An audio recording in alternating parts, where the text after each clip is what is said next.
And I studied it, in depth, and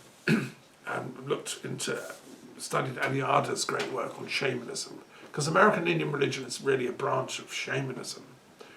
It's number 8. Shamanism is number 1, which is the primal religion of all humanity. What I realized the more I looked into it was these Native American Indian shamans were really living in a mode of consciousness that our ancestors used to live in here in Europe. We descend from the same lineage of ancient shamanism. And what was so exciting about the American Indians is that they preserved that consciousness, whereas European civilization had become alphabetized and had become dominated by reading and the text. The same in the Middle East, wherever the Quran went. The same in the Jewish tradition. So these textually based religions didn't really make sense much to the American Indian mind, because the American Indian was an oral religious custom. It was passed down orally for millennia, which used to be the case in Britain and Europe. I mean, that's why I got very interested in Druidry, because that's a living oral tradition which is handed down from ancient Celtic times. Although many of its legends and stories were written down later, but it's still a living oral tradition, equivalent to the American Indian one. Okay, so it has a pantheon of gods, the American Indian religion. It believes in nature spirits. It believes that life is good. There's no devil, really, although there are trickster deities that can cause trouble. And there are sort of Loki characters that like to play games. But really, those are just to spur us on to greater achievements. I mean, all the gods want human growth, human wisdom. I liked the way the American Indian tribes used to organize political power. They would give power to the wisest among them, the wise elders, men and women. And some years later, I was invited to go and teach in Oklahoma at a sanctuary, an academy called Sancta Sophia Seminary. This was in like the early, very late 1990s, early 2000, I think. And I met some fascinating people who were part American Indian themselves. And I went to the Oklahoma University Center for American Indian Studies, and I, absorbed a lot of research that's going on into American Indian religion. And I met practitioners as well as studying theorists. And I was asked to write a piece for the World Encyclopedia of Ethics. It's the biggest global academic project on ethics written, and it's 4 volumes. Most university libraries have it, and if you look it up, you'll find the essay on American Indian religious ethics is by me. So if you're tuning in from your academic centre or university, look up that. That's my definitive statement about American religion and ethics.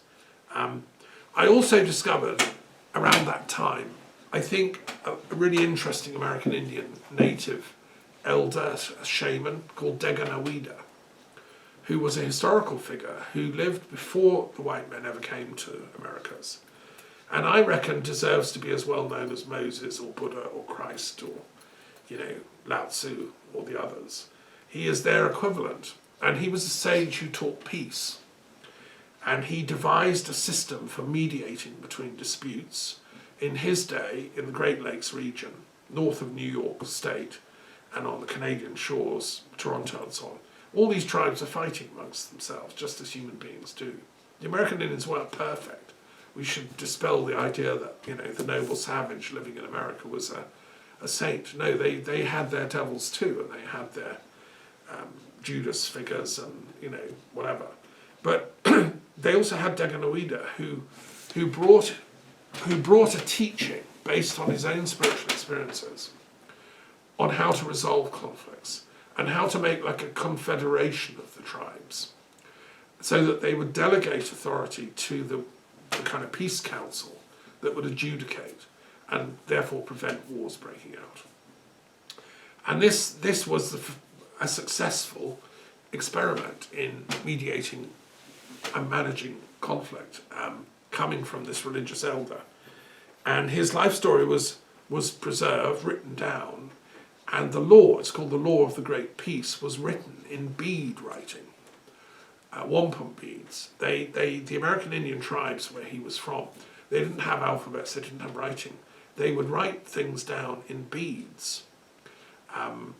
And that's come down to us. And the council of elders that he founded is still going. And I've met people descended from the tribes where it was first initiated. And it's been kept ever since. And it inspired the founders of the United States, William Penn, Thomas Jefferson. They knew about this.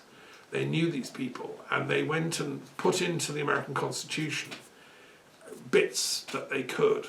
I wish the sort of politically active Americans could go back and study it even more, because there's a lot of conflict going on in America politically, and they need to remember Deganuida's teachings, I think. He talked about the path to peace and the eightfold, it's like the 12 steps of peace. You have to talk the truth, speak the truth, know the truth, love the truth, live the truth, uphold the truth, defend the truth, etc. It's all about truth, Deganuida's teachings, which is really interesting, because that's exactly what Gandhi said. And Deganuida realised conflicts come when people start lying. We're seeing that all over the planet, where people lie, conflicts break out.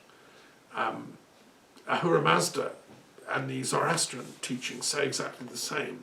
Evil starts on this planet the minute lies appear, which is a force called Druj by the Zoroastrian religion.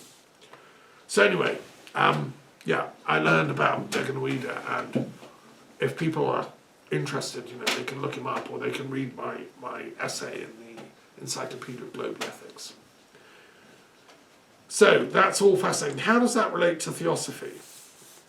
And by the way, it's been suppressed, the treatment given to the American Indians by the invaders, by the whites, things like the Battle of Wounded Knee, the Sand Creek Massacre, the cruelties and genocide done against the actual people of the Native Americans is pretty shocking if you read about it. And as I have done, if you read a book called Bury My Heart at Wounded Knee, you'll see what was done to them. But incredibly, they've survived, and they have spiritual elders now on a par with any other religion on the planet. And when I was at the Vatican in 1995, I went to a big interfaith conference. The Pope, John Paul II, was presiding, and amazing people. It was in the College of Cardinals. And as I was walking into the hall, there was an American Indian chief there who asked for my help to put his feathers on his bonnet of eagle feathers, which was a great honour. I think I know who that guy was. I didn't swap cards, but I've tracked him down subsequently. So yes, it's a great tradition and still living, thank God. How does it relate to Theosophy? Well, Theosophy was a term coined in Greek. It means divine wisdom, coined in Alexandria in northern Egypt on the coast of the Mediterranean, which became a great city, a haven for deep intellectual scholarship into the nature of reality and philosophy. And it had the biggest library in the world ever known up to then, the Library of Alexandria, which is divided into the 9 muses, as is my little tiny library here, compared to Alexandria. And there were scholars came there from all over the known world. Alexander had created this huge empire running all the way from northern India to, throughout the whole of West Asia, Africa, in Egypt, and so scholars brought scrolls and manuscripts from all these different cultures and religions, and they came into the library. So people studying there had access to all that stuff. Obviously, we're long before the internet or electricity, but scholars would physically handwrite, or their scribes would. And we know that great scientists worked there, mathematicians. The first chap, Eratosthenes, to measure the circumference of the Earth, did it from the Library in Alexandria, which was called the Museum, which was a kind of intellectual study centre named after the Muses. And this is a museum where we're talking from here. Later, Theosophy became a term that was used by the Neoplatonic tradition. Advanced philosophers like Iamblichus and Plotinus and Porphyry and many others, following the works of Plato, they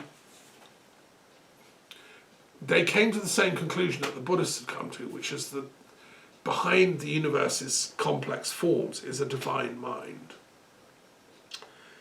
And that divine mind, which is like so stupendously supercharged with intelligence that we can vaguely, basically touch into it, and if you're really clever, you might download some of its ideas, but it's the collective superintelligence of the collective unconscious, right? Which I mean, okay, so let's look at it mathematically. So right now on the planet, there are how many Google searches going on? I don't know, a few million at least, probably tens of million. And how many words are being looked up simultaneously by all those people? How many conversations are going on, like we're having? How many lectures are going on in classrooms all over the planet? How many philosophers are teaching? How many authors are writing amazing works which will be published in a few years? Etc., etc. How many people are having brilliant aha moments, getting a brilliant idea and thinking, gosh, yes, I'm going to do that, How many people are devising new ways of visualizing reality and so on? Okay, so it's a lot. The numbers, they begin to mount up. So imagine an intelligence that can think all that simultaneously. We can only think what we're doing in our little bubble of reality. Like I can think about the talk I'm giving now. But imagine a divine intelligence that is simultaneously able to plug into and think and eavesdrop in all those what we can call acts of intellecting, which is a term by Abelard, the French philosopher. Intellecting is an activity. So these things that are going on are all examples of intellecting. I'm just one little example. Well, the divine intelligence is doing all those moments of intellecting, working through the humans, working through the computers, working through the artificial intelligence, working through the algorithms of Google and equivalent search engines. So that's some kind of intelligence, isn't it?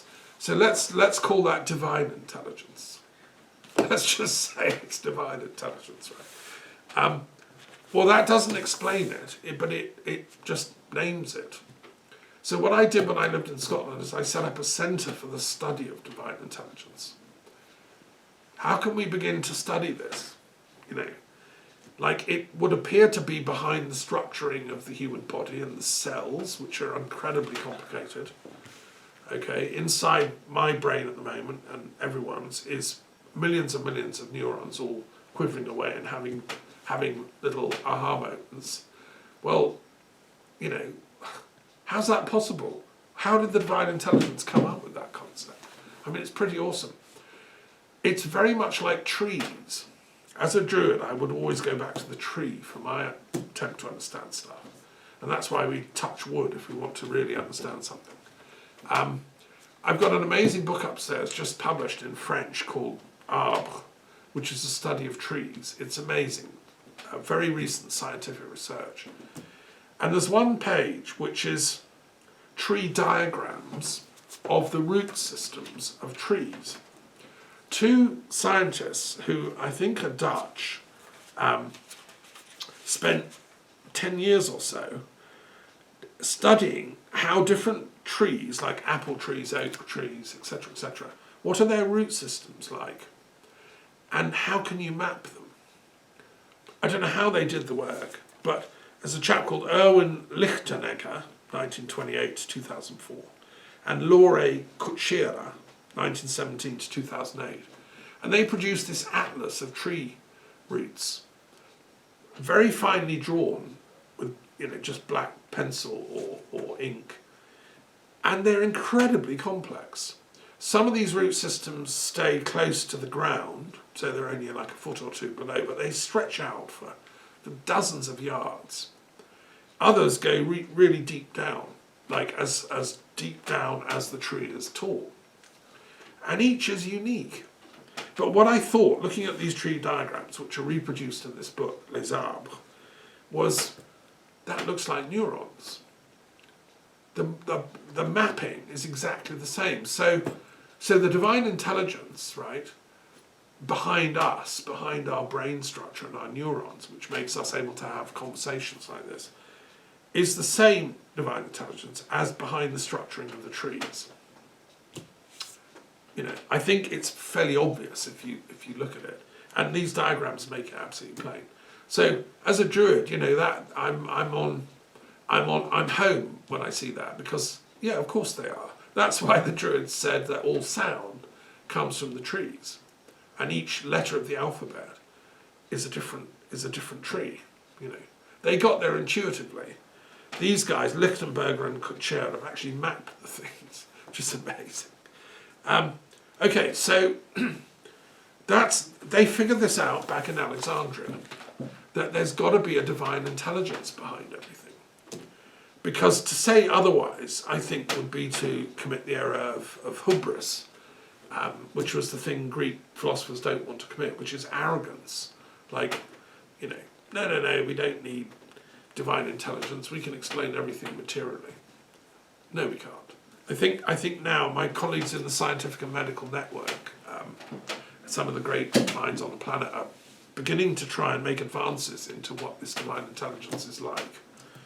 And with the Galileo Commission, we're beginning to map bits of it scientifically, which is what scientists ought to be doing all along. So Theosophy is the attempt to map and make sense of the divine intelligence, right? The Theos, Sophia, the divine wisdom behind existence.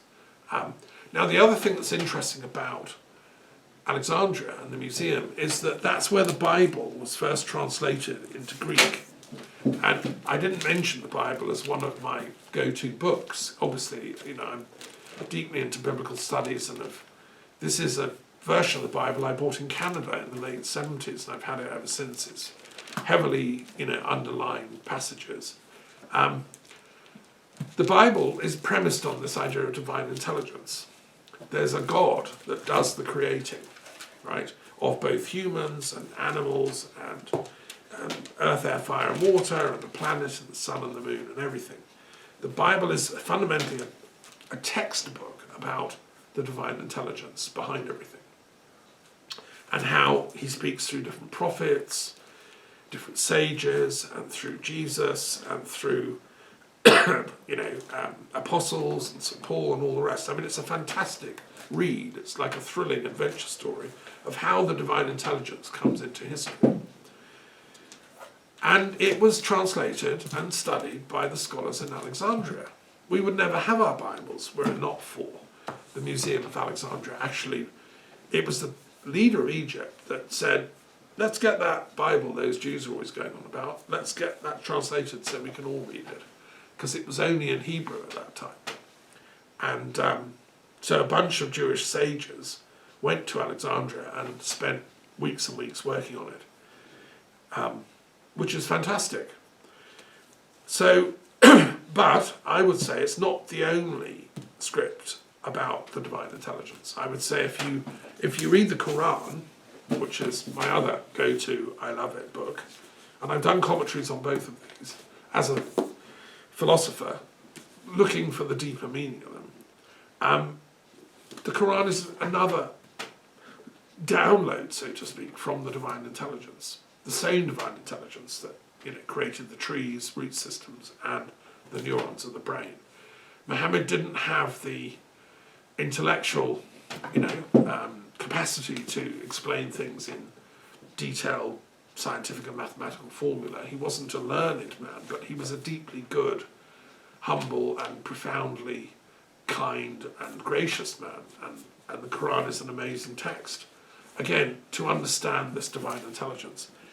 And so Theosophy is the attempt to understand this divine intelligence. And there have been many great Muslim Theosophists, many great Christian, Jewish Theosophists, and there still are.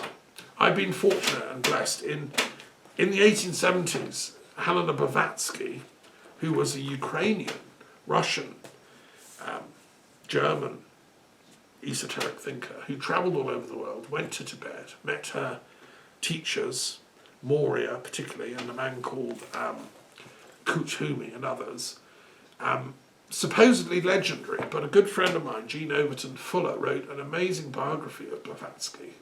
Jean Overton Fuller, who I spoke at a Theosophical History conference with once, did the best forensic study of Blavatsky's life and pretty much proved that yes, she had actually been into Tibet. And she gives the details of where she went. She went to Shigatse, which is where the Panchen Lama's base is, Tashilumpo Monastery, which is not the Dalai Lama. Panchen Lama is the second most important Lama of Tibetan Buddhism, who was the wisdom teacher. Of course Blavatsky went there. Dalai Lama is the political head, and we love the Dalai Lama, but he's not the highest authority in Tibetan Buddhism. It's the Panchen Lama that is. And that's where Blavatsky studied for a couple of years, with people in that orbit. She came back to the West, and she founded in New York in 1875 the Theosophical Society, which you can say is, well, it says it on the tin, we are a society dedicated to the study of divine wisdom and combining religion and philosophy and theology in one big, like caravan of seeking. So, and it's been going ever since. I joined it in the 1980s when I lived in London. I used to go along to the Theosophical Society headquarters in Gloucester Place, and it has an amazing library. And as a member, you can use the library. So, of course, I went along and used it, and it's amazing. I recommend people to do it. And I've given talks there. I've also given talks in the Edinburgh Lodge of the Theosophical Society, which is another fantastic place, and Glasgow, when I lived in Scotland.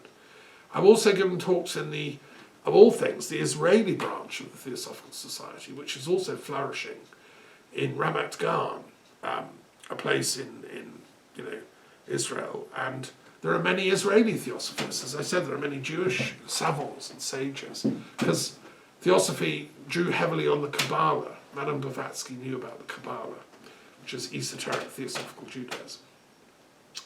And so it's all flourishing and going well. There are branches all over the world, and then there were offshoots, and some people packaged it differently. Steiner called it anthroposophy. Well, that's fine. He was. People like to put their own stamp on stuff.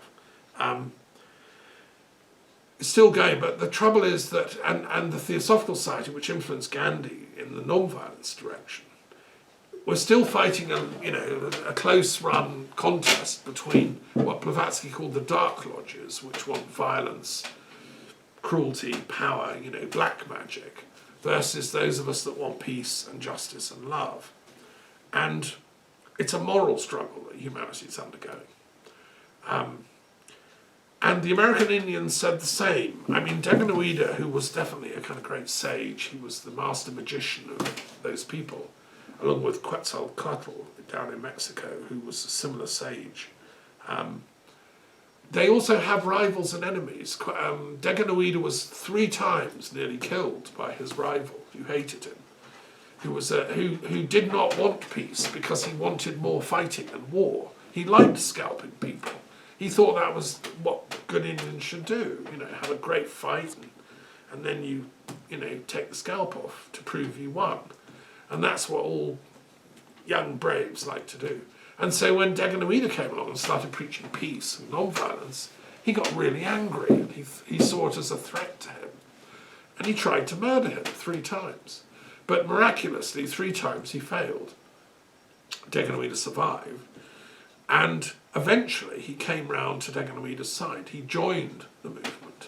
And he became the closest friend and devotee of Deganoida and helped create the structure that survives to this day. And it, in a sense, I mean, it was true of the Theosophical Society as well. They had many enemies. Blavatsky was attacked personally, you know, and professionally. If you stick your head above the parapet and stand for truth, love and light and non-violence, you get attacked by dark forces, as happened to Gandhi in the end. He was killed and assassinated by someone from the Dark Lodges. And unfortunately, they're now running India. You know, I mean, like, so humanity's having a real, it's a moral progress we're making, but some of us aren't doing too well. I would say Putin and Russian occultists that are around Putin, like Dugin, these people are coming from a dark lodge, from a theosophical perspective. And I think it's really utterly tragic that they've been able to seize power. I watched a really important documentary about Putin building a palace on the Black Sea with billions of rubles of money that he's sequestered away. It's just like a pleasure palace, like a Trump bling, Trump Tower type thing, utterly base and pandering to all his desires and you know, greed. Things like gold toilet roll holders, which cost 200,000 euros, you know, solid gold. I mean, nonsense like that, just to prove he's the greatest man in Russia. It shows you where he's at. And that documentary was made by Navalny, who's his most important opponent, who's a genuine, decent guy, what we call from the White Lodge, who's trying to expose him. It's on YouTube, watch it.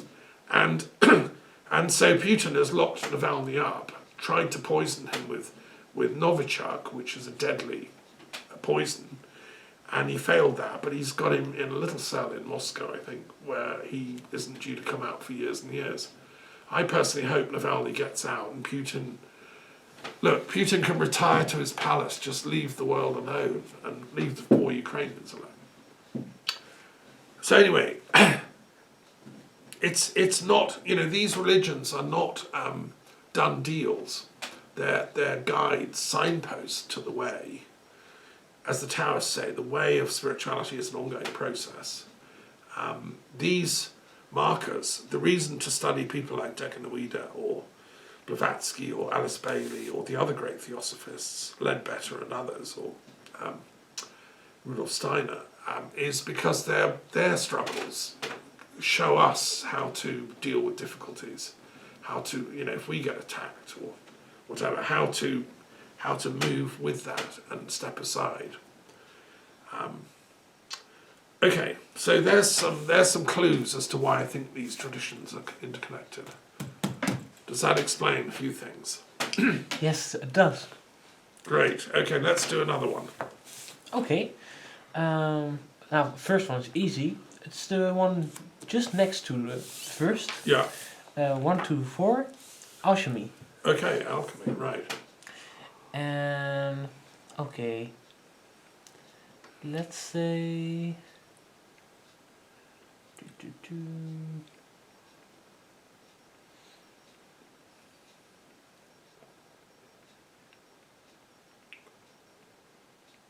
Okay, a new religion. Thelema. Haven't done Thelema yet, right? Thelema. Yeah. 107. Yeah. Okay, interesting. Right. Well, okay. We'll do alchemy first. That's the older, I think. So alchemy is very interesting. It's an Egyptian word, alchem. Egypt was called Alchem in ancient times, and it meant the Black Land. In Egypt, black is the most sacred holy colour, because the soil of Egypt is black, and that gives rise to fertility. People are often black, especially in the south of Egypt. And the pupil of the eye is black, and that is the window onto the soul. Egyptian religion knew there's survival after death. They understood that the human form is a temporary vehicle for the divine intelligence. In their Hermetic writings, they understood how all that worked. And therefore the black pupil of the eye is the window whereby you can access the soul. And we know it's black because it absorbs the light. That's why the divine intelligence created the eye with this black central pupil, so the light comes in. So alchemy meant the Egyptian science, or the black science. Some people say this was where the origin of the word the black arts came from. It's really the arts of ancient Egypt, or black magic. It's actually Egyptian magic. So the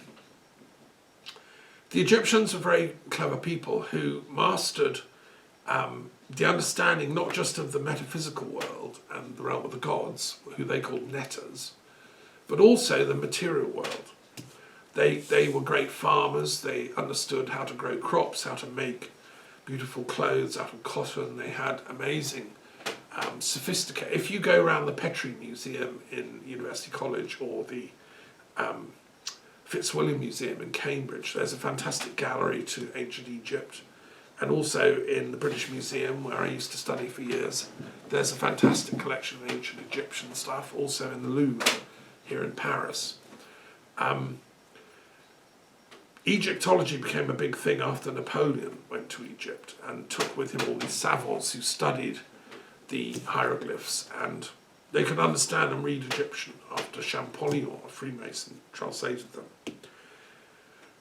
And we learned that Egyptian wisdom was very, very deep, long before Christianity, long before Islam, long before any of the biblical religions.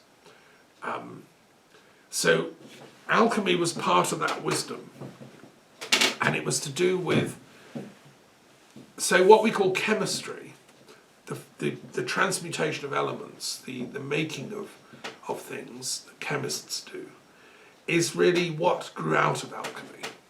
So if you study chemistry at university and you become a chemist and you go and work for a company that's making paint or agricultural fertilizers or foodstuffs or whatever, or makeup, all these things in a sense were first pioneered in Egypt. Things like makeup were first invented and developed by Egyptian alchemists who created things that women could put on their eyeshadow and lipstick and all that stuff to make them look more sexy. The Egyptians really loved life. They were great lovers of life and eros. And we know that from their paintings, which have been preserved in tombs where they painted on the walls. Sometimes quite bright colours have come down. Also, there's lots of papyruses have been found with recipes for things. The Egyptians were good at medicine, and they also were good at surgery. They understood the basic principles behind medicine, and did things like trepanning, which is opening up a part of the skull and to relieve pressure and all kinds of things.